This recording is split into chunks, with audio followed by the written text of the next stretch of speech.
All right. أعوذ بالله من الشيطان الرجيم بسم الله الرحمن الرحيم الحمد لله رب العالمين والصلاة والسلام على رسوله الكريم على آله وصحبه أجمعين. السلام عليكم ورحمة الله وبركاته. Inshallah, we are resuming our sessions, our weekly sessions. وطبعا, as you know, we are all on a journey with a book written by Imam al-Ghazali, Minhaj al-Abidin. For those of you who are new to this, you can refer back to the recordings, inshallah. But inshallah, we will resume with whatever is, inshallah, wherever we left off. Okay, so let me just share the screen.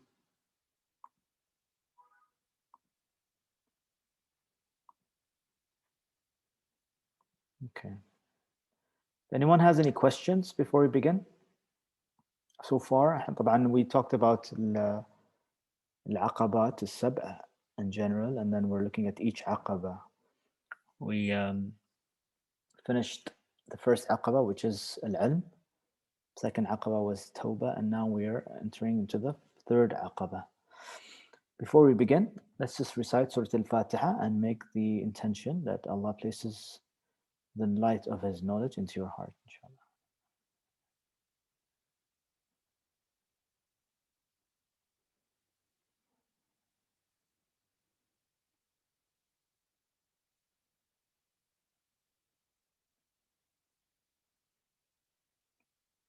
All right, alhamdulillah. So here we are with the third aqaba, which is, he calls it aqabat al-awaiq, and it actually consists of 4 aqabat. Okay, so this third, let's say, obstacle is divided into 4 categories. The first one, he calls it aqabat al-dunya, which we'll talk about today. And then there's aqabat al-khalq, which we'll talk about inshallah next week. And then aqabat al-shaytan and aqabat al-nafs. These are the 4 kind of broad awaiq that he calls, or obstacles, you can think of it. Okay, so today inshallah we're going to be talking about ad-dunya.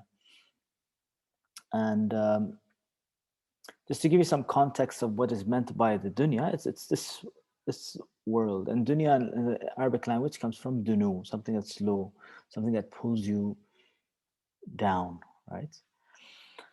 And it's usually used in the context or in the opposite of al-akhirah, right? So you have dunya and then you have akhirah. بل تؤثرون الحياة الدنيا والآخرة خير وأبقى. So you often have this contrast, right? So just to give you a context, sometimes context helps us understand the value of things, right? So if you look at before you came into this world, you were, في عالم الأرواح, you were, before even coming into the mother's womb, you were in the presence of Allah subhanahu wa ta'ala, Lawh al-Mahfuz and all this spiritual dimension. Then you come into the mother's womb, then here you are in this world, the day you were born, right? And then of course, you're here for a short period of time, then death happens. And then we have an entire other world called Alam al-Barzakh, which is Hayat al-Qabr, yani. And that's a whole different world altogether. Then, there will be the blowing of the trumpets, which will announce there's going to be 2 blowings. So the second blowing will be the start of resurrection day, or the day of judgment. And then everyone will be gathered, Maidan, al-Mahshar, right? All of us will be standing in front of Allah subhanahu wa ta'ala, and then there will be, of course, the occurrence of judgment day, the scale of deeds. Everyone will be handed over their deeds, and there will be a sirat that all of us have to pass, and then eventually there will be the final placement. Inshallah, may Allah make us all from those who attain Jannah, inshallah, in the highest categories of Jannah, Jannat al-Firdaus al-A'la, inshallah. So this is really the whole timeline here, right? And unfortunately, like, we tend to forget that Tara, this world that we live in, right, whatever it is, 80, 90, 100 years you're going to live, for some it's even shorter, some it's even longer.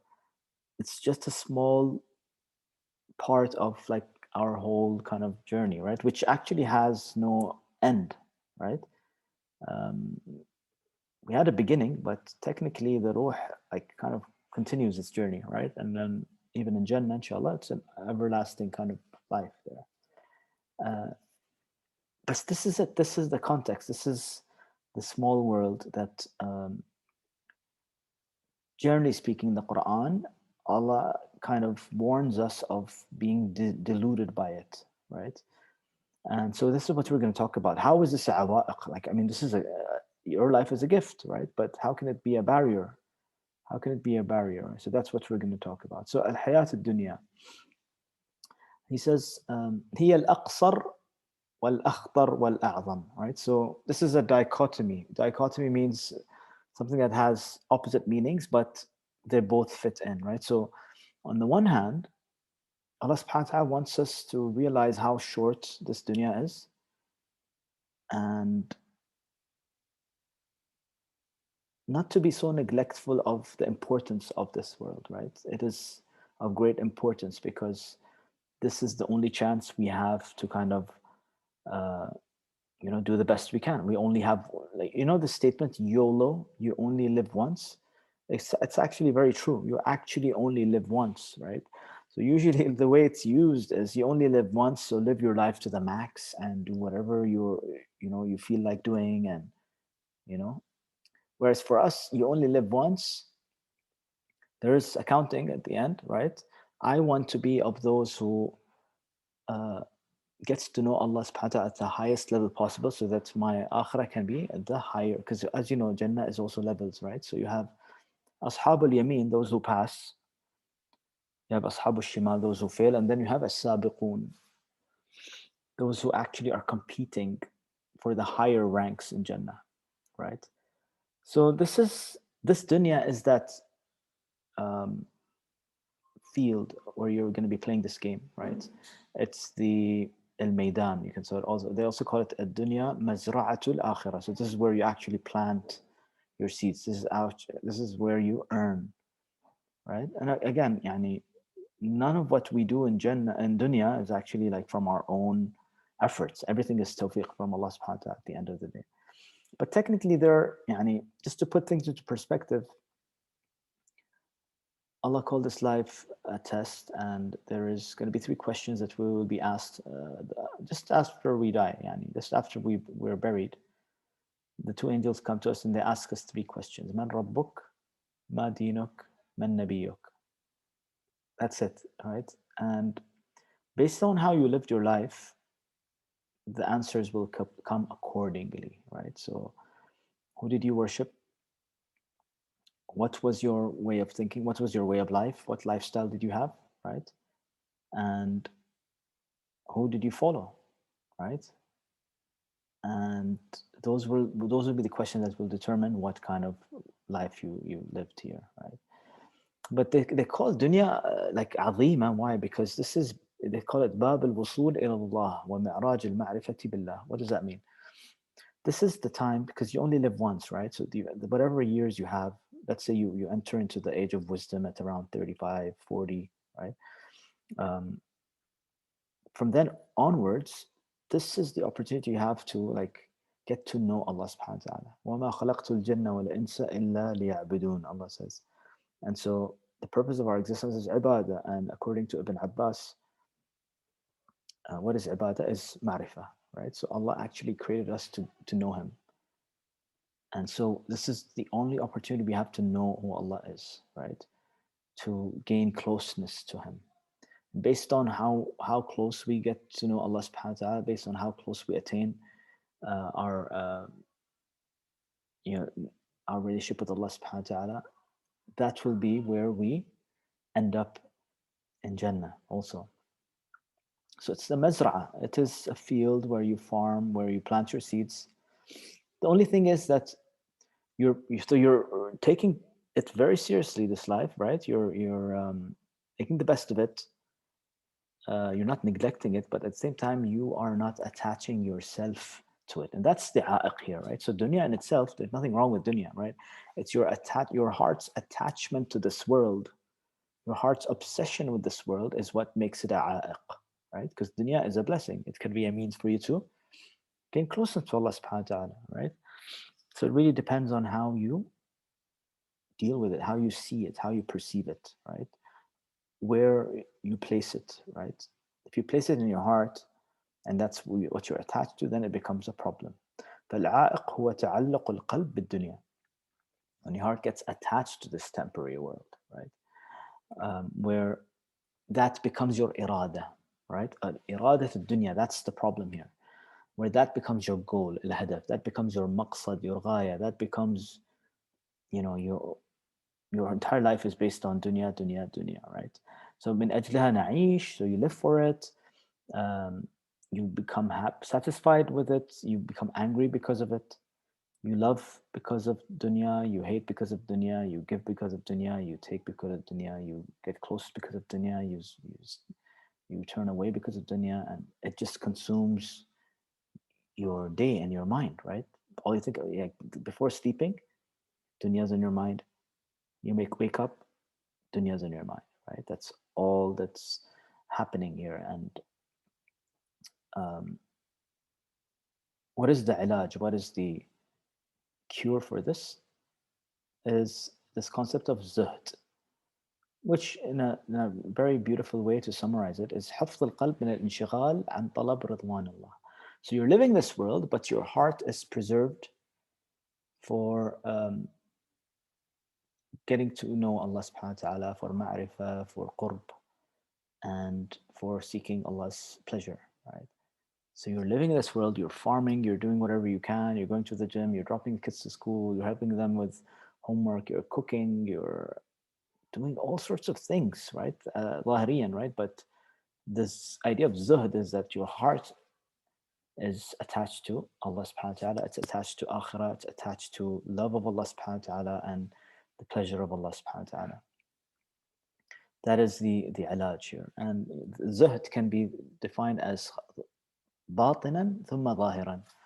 Why is it important to have zuhd batinan first and then zahiran? Because sometimes you have people who like dress externally, they seem zahideen, right? But batinan, they have disease in the heart. They have attachments with. So it's not about dressing in a poor sense and like, you know, having dirty hair and living on the streets or anything. No, that's not what you're talking about. We're talking about starting with zuhd internally. Okay. Then ظاهرا we'll talk about what that means. So إعراض القلب عن طلب الدنيا. That's what it means here. Is your irada is Allah subhanahu wa ta'ala. And if you look at all the crimes committed today in this world, right, it all comes down to this disease, right? Why do people like commit financial crimes?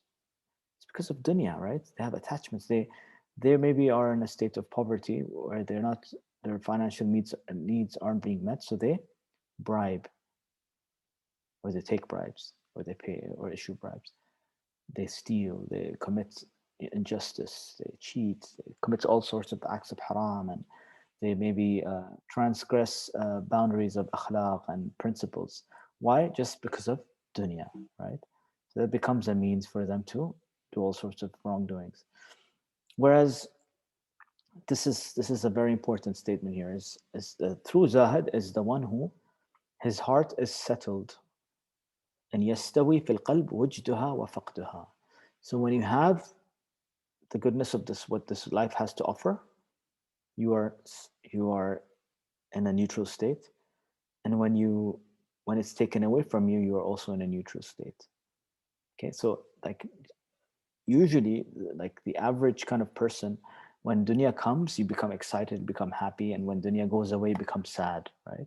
So when dunya goes away, you need patience. When dunya comes, you become grateful. That's like the average person, right? The higher state, they say, is the second level would be when dunya comes, you're now kind of cautious and kind of afraid because the accountability is now slightly higher, right? When dunya comes to you, you're more accountable, right? When money comes to you, you're more accountable. And when dunya is taken away from you, you kind of relax because your accountability is less. But the highest level is where whether dunya comes or goes doesn't make a difference because your heart is not attached to it, right? It's attached to Allah subhanahu wa ta'ala. So whatever we value in our heart affects us and changes, right? And so if your heart is attached to money, for example, and money fluctuates, let's say the stock market or business or your job, there's always going to be this fear. Oh my God, what if I lose this? What if I this? What if I that? How am I going to live without this? Or sometimes for mothers, it's your children or your family, or sometimes it's your spouse, sometimes it's your properties, it's your maybe fame or your prestige in society and your status. So this value that we give to all of these worldly things, they occupy space in our heart. But when you take all of the stuff out of your heart and you place Allah subhanahu wa ta'ala in your heart, then all of those things become irrelevant, right? It has no value to you. So whether you gain a lot or whether you lose a lot, it doesn't make a difference to you because you realize that this is part of Allah's grand plan. Great examples of the Prophet ﷺ, right? His life. I mean, he had so many ups and downs, but his heart was content with Allah subhanahu wa ta'ala, right? He had the option of gaining the equivalent of Mount Uhud of gold, but he would give it away because it was a choice he made, right? He chose the Prophet ﷺ wasn't poor. I mean, there were times where they were poor, but there were times where he was extremely wealthy, but he decided to choose to live a simple life and to give away most of his wealth. Sulaiman alayhi salam, another example of someone who Allah gave him, uh, a kingdom that was unlike any other kingdom given to anybody, right? And yet this didn't distract him from Allah subhanahu wa ta'ala. He maintained gratitude to Allah subhanahu wa ta'ala, and he didn't let all of that kingdom occupy space in his heart. You had Sahaba anhum, like Abu Bakr Siddiq and Uthman, very wealthy people who at certain times they were also very poor and they had to tie rocks around their stomachs because they didn't have enough food. So for them, whether dunya came or went, it didn't really make a difference, right? Some Sahaba like I believe it was Suhaib al-Rumi, who had to give away his entire wealth to do hijrah, right? And no problem for him because his heart is preserved for Allah subhanahu wa ta'ala. So الرغبة في الدنيا تشغلك ظاهرا وباطنا. That's the idea here, is when you want, like, and this is the question we need to ask ourselves deeply and sincerely. Ask yourself this question right now. What do I really want? Deep down inside, do I really want? Because it's one or the other, right? Do I really want akhirah or do I want dunya? Right? And some make like use the example of the dua, ربنا آتنا في الدنيا حسنة وفي الآخرة حسنة وقنا عذاب النار. So this actually took me a while to understand, but like this idea of balance, that I want dunya as an akhirah, is actually kind of um, you know if you don't understand it properly, it can sometimes mess things up for you, because then you're like, okay, you know what, 50% of my heart I'll give to dunya and 50% to Allah subhanahu wa ta'ala, right? It actually doesn't work that way, right? Because Allah gave you one heart, He gave you one nafs, and He wants it all for Him. And yes, we ask for good in this world. There's nothing wrong with making dua. رَبَّنَا آتِنَا فِي الدُّنْيَا حَسَنَةً وَفِي الْآخِرَةِ حَسَنَةً. There's nothing wrong with that. But it doesn't mean that, okay, I let dunya occupy my heart, because that's kind of like what shirk is, right? It's allowing other than Allah to take place in your heart. So they say, um, ظاهرا بذل الموجود. So whatever you have, you give, you contribute, والكف عن طلب المفقود. Whatever is not in your hands, right? You stop being jealous of it, and you stop seeking things that are simply not there for you right now, right? Does this mean you stop putting effort? No, of course, you're doing sa'i, you're doing your part, you're doing your ijtihad, whatever you can in your own capacity, but you're not overly exhausting yourself to try to change your situation, right? And then, of course, والكف عن طلب المفقود حتى لا يبقى عندك إلا قدر الكفاية. And this is tricky. This is a very tough one, right? So living with just enough that is enough for you, right? So living a life that's where you just have enough for you and to sustain you and your family's life, and then everything extra you're giving away, and you're just not obsessed about what you don't have, right? You're grateful for what you have, You're generous, you're giving more, you're sharing the excess, and you're living with what's enough. What's enough can be subjective to each one of us. So النفس واحدة والقلب واحد. Your nafs is one, your heart is one. فإذا اشتغل بشيء انقطع عن ضده. If you get busy with dunya, right, you are going to be distracted from Allah subhanahu wa ta'ala. انقطع عن Allah subhanahu wa ta'ala. انقطع عن ضده, the opposite of it. And so he says, وَإِنَّهُمَا كَالْمَشْرِقِ وَالْمَغْرِبِ. You can't say I want both dunya and akhirah, right? It's like one is the mashriq, the east, and the other is the west. بقدر ما تميل إلى أحدهما أعرضت عن الآخر. You say, you know what, I'm going towards dunya during office hours, and then I'll go back to Allah after office hours. That doesn't work that way, right? Go to the office with Allah in your heart. That's where you're going to be productive. That's where you're going to be honest in your dealings. That's where you're going to avoid gossip and backbiting. That's where you're going to be working productively and not cheating. So this is the idea here. You carry your Allah and your heart with you wherever you go. You go to the shopping mall, your heart is connected to Allah. You go to the gym, your heart is connected to Allah. You're working out for your own well-being. You're not working out to show off your muscles or for any other agenda, right?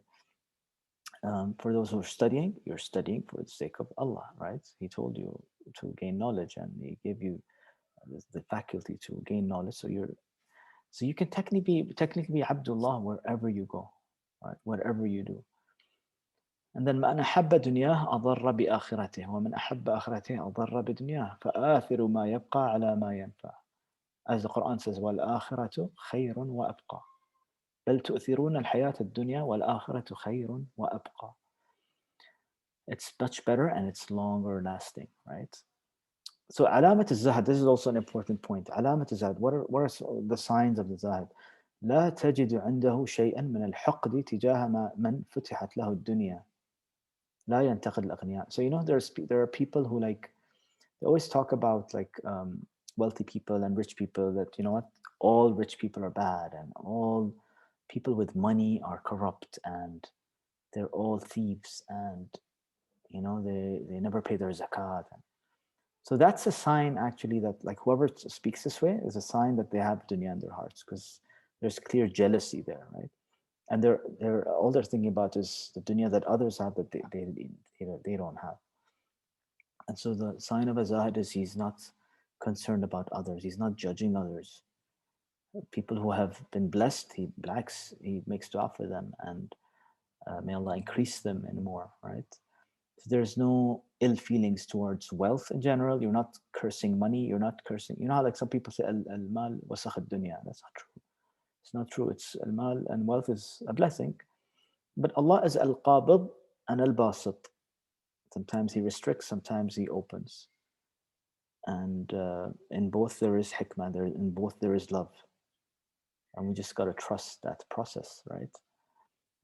Unfortunately, in the self-development world, this idea kind of sometimes confuses people, is that, and they talk about mindset all the time, right? That you have to have an abundance mindset. And what you believe and what you think, you attract. And so if you're all constantly thinking abundance, abundance, abundance, good will come to you, abundance will come to you, become a millionaire, you'll get married, you'll have good health, right? So it's like this idea of use your mind to fulfill your dreams and objectives. And this for a long time for me was something that I was deeply involved in, and I was teaching this stuff. But then I realized that deep down inside, there's this hidden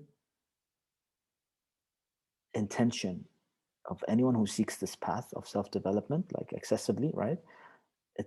What's the deep down kind of seed? There's a seed of love of dunya, right? And slowly it starts pulling you in and sucking you in, this dunya, right? And you start getting obsessed with money and achievements and goals and money and fame and all sorts of achievements, right? Whereas Allah subhanahu wa ta'ala has kind of given us a much better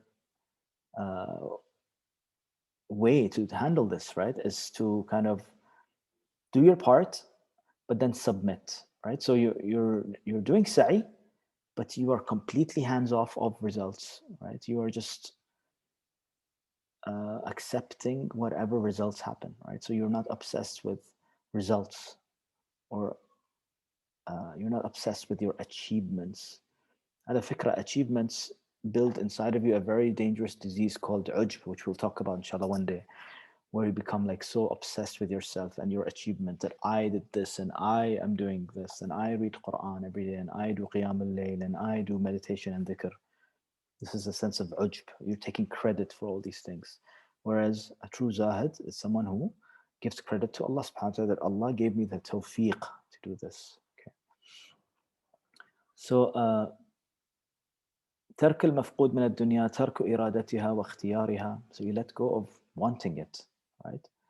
And then let's look at some ayat. Surah Al-Qasas. تلك الدار الآخرة نجعلها للذين لا يريدون علوا في الأرض ولا فسادا والعاقبة للمتقين.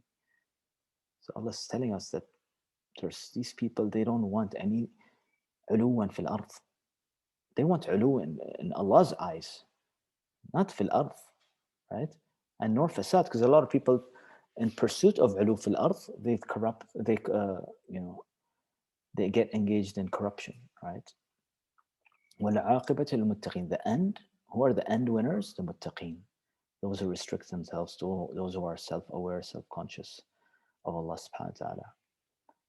من كان يريد حرث الدنيا, Surah Ash-Shura.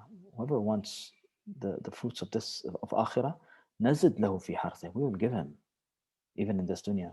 ومن كان, on the other hand, ومن كان يريد حرث الدنيا, they only want the fruits of this world. نؤتيه منها, we will give him from this. But وما له في الآخرة من نصيب. They won't get anything in the akhirah. And then you have another contrast in Surah Al-Isra. This is the contrast between عاجلة and akhirah. عاجلة means this world, right? Like for those who are impatient, they want it now. You can't wait for akhirah, which requires patience. من كان يريد العاجلة عجلنا له فيها ما نشاء لمن نريد ثم جعلنا له جهنم يصلاها مذموما مدحورا.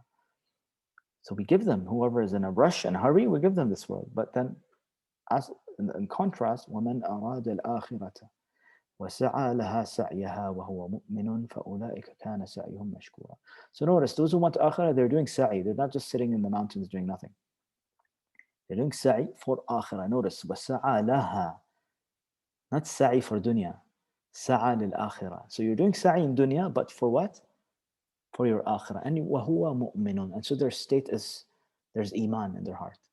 They have full trust that Allah will give them what's written for them, right? Not more, not less. And your rizq is written, and you're content. And you're doing sa'i, but you're content with the results. You're not complaining.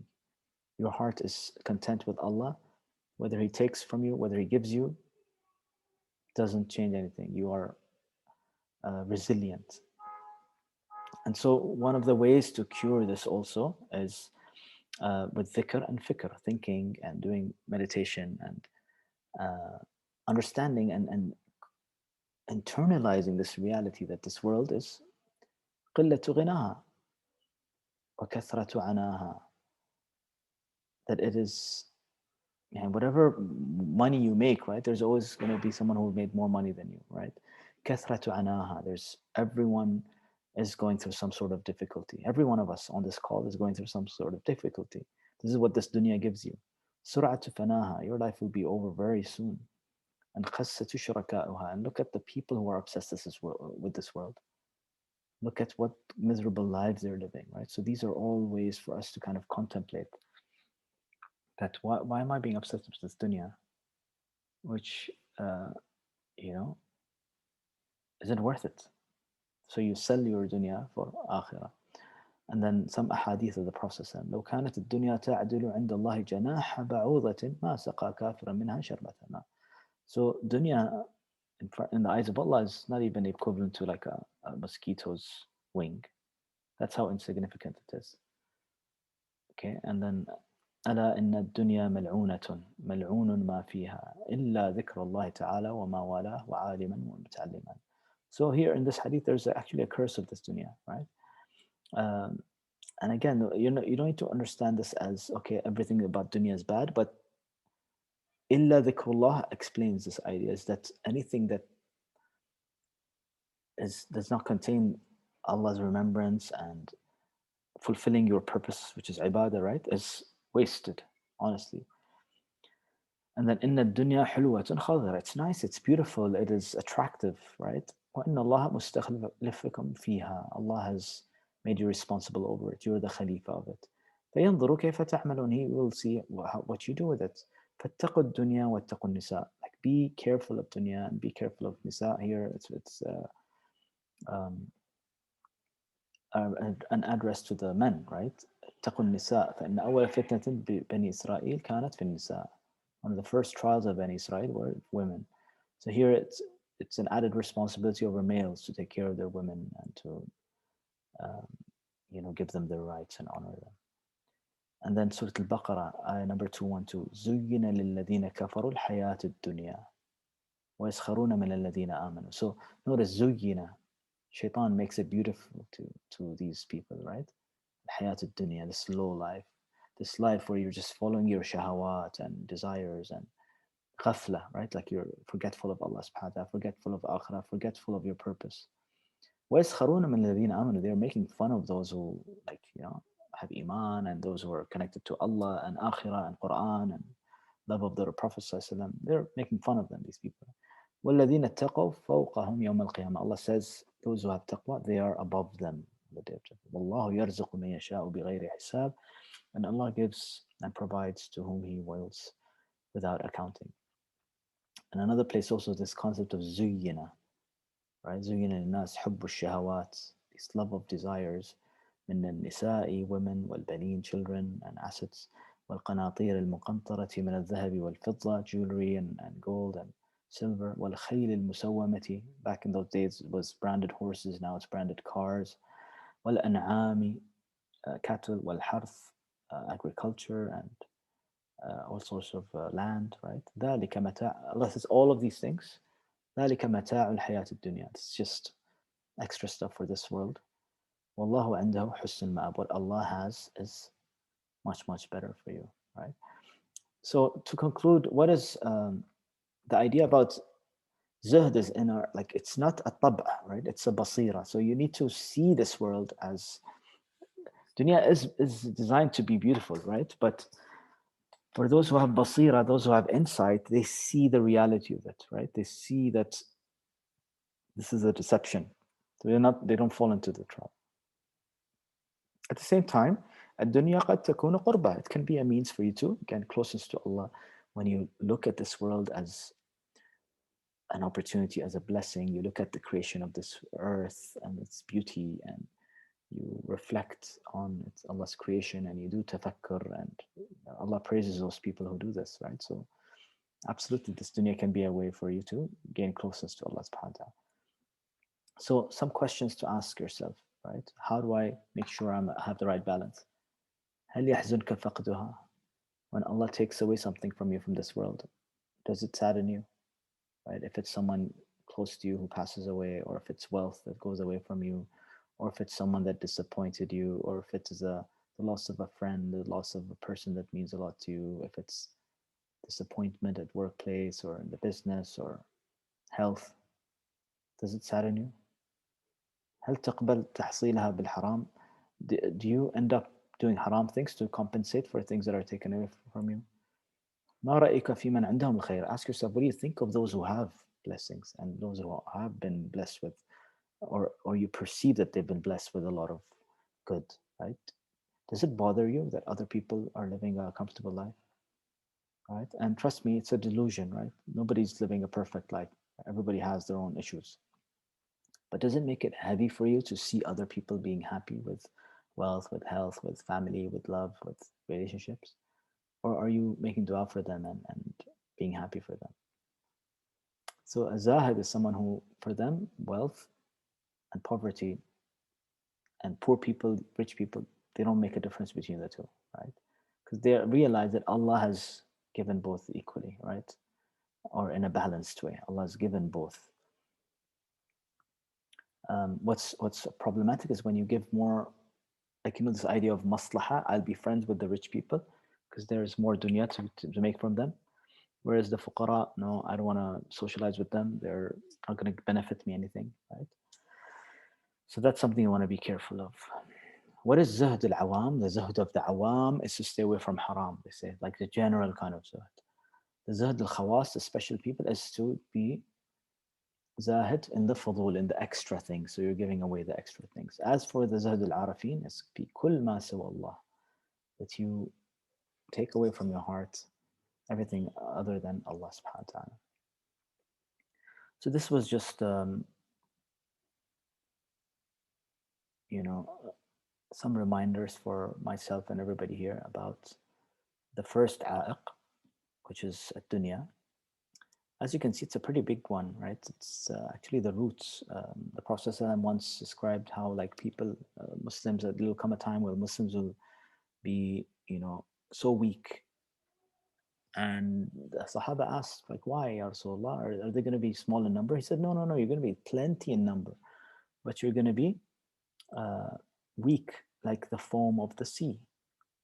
Why, they asked? Because of wahan. And what is wahan? It's this disease of hubb ad-dunya wa karahiyat al-maut. It's when you're attached to this world and you hate death, right? So it's a powerful reminder for us is to ask ourselves, like, what is the value that we're putting in our to this dunya? Like, what's the price tag of it? If it's zero, congratulations, right? Now you have a place for Allah in your heart. But if there's any positive number there for dunya, then it's occupying space in your heart. It's a sharik ma'allah, you see. And where there's shirk, there's going to be pain and suffering. And so this detachment is what's needed. And of course, with dhikr and fikr, those things can, inshallah. And of course, especially with Quran, right? This is what Quran constantly repeats: the idea of akhirah versus dunya and zina and shaitan and delusion. So we ask Allah to, inshallah, give us the strength and the ability to take the love of this dunya out of our hearts, and to, inshallah, fill our hearts with the love of Allah and the Prophet ﷺ and of akhirah. And may He, unite us all in Jannat al-Firdaus al-A'la, inshallah, and give us an accounting that is easy and swift, inshallah. Because at the end of the day, that's what He wants. I mean, Allah loves us, right? And He created us for Him, right? He didn't create us for dunya, right? He gave us dunya to plant some seeds, but He created us for Him, right? So, and when you fill your heart with Him, then you're fulfilling your purpose. All right, barakallah fikum. Inshallah, we'll end with a dhikr, inshallah. So if you just gently close your eyes.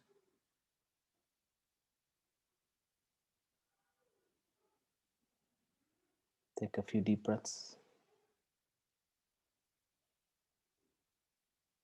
Inhale deeply and slowly, and exhale deeply and slowly. Center yourselves.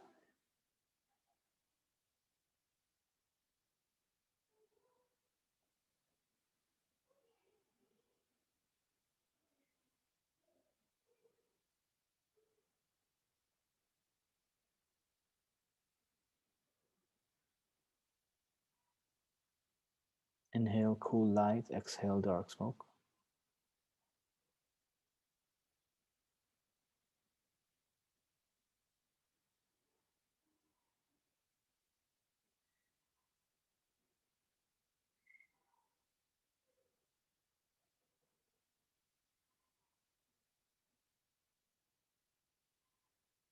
All right, let's start repeating. Ya Salam.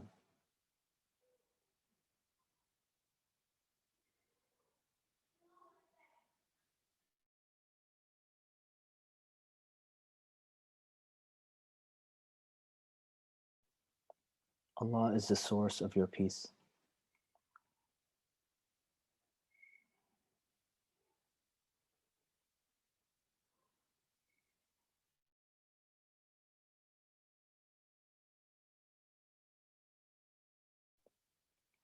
Ya Salam.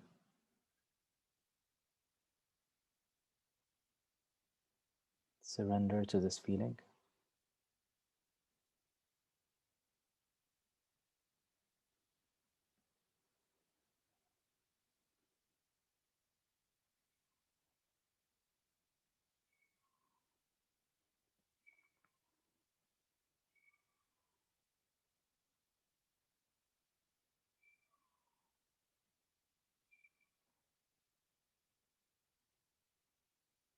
Very good, mashallah. Let's move on to Ya Hadi, Allah, the source of your guidance, the one who guides and protects.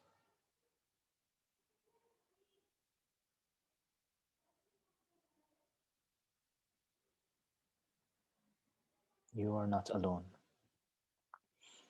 You are safe with Him guiding you. He guides you because He loves you. Ya Hadi.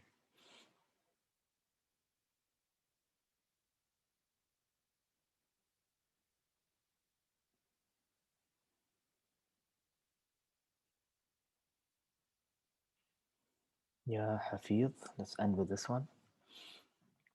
Allah is protecting you because He loves you. Feel Allah's protection in your heart.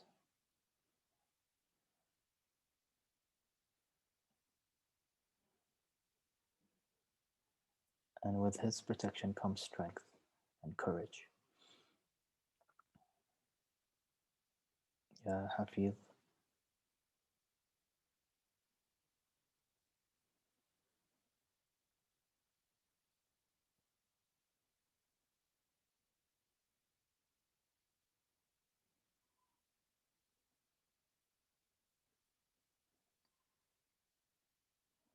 All right, very good.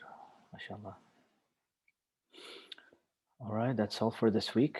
Inshallah, see you guys next week. And if you have any questions, I'm around. Feel free to stay behind. Otherwise, we'll see you guys next week. سبحانك اللهم وبحمدك نشهد أن لا إله إلا أنت نستغفرك ونتوب إليك.